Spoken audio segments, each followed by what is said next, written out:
ఇప్పుడు కేవలం 7,999 up to 10 kgs వరకు బరువు తగ్గి అధిక బరువు నుంచి వచ్చే ప్రధాన సమస్యలను దూరం చేసుకోండి.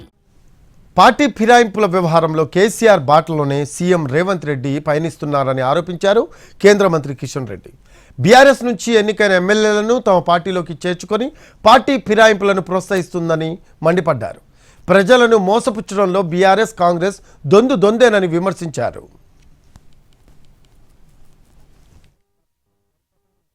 పార్టీ కేసీఆర్ ప్రజలకు మోసం చేశాడో, ఏ రకంగా ప్రజలను మభ్యపెట్టారో అదే బాటలో ఈరోజు కాంగ్రెస్ పార్టీ ప్రభుత్వం ముఖ్యమంత్రి రేవంత్ రెడ్డి గారు ప్రయాణం చేస్తా ఉన్నారు.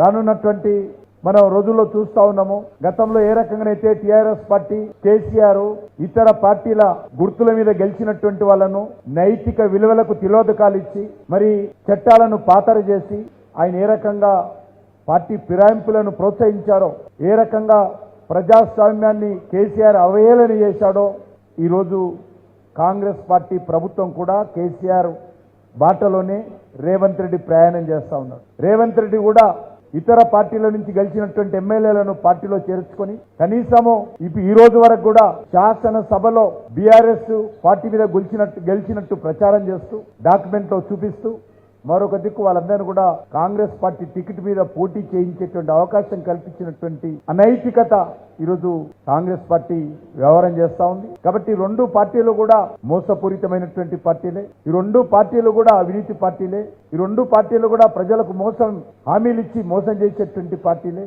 ఈ రెండు పార్టీలు కూడా దొందే. పార్టీ కేసీఆర్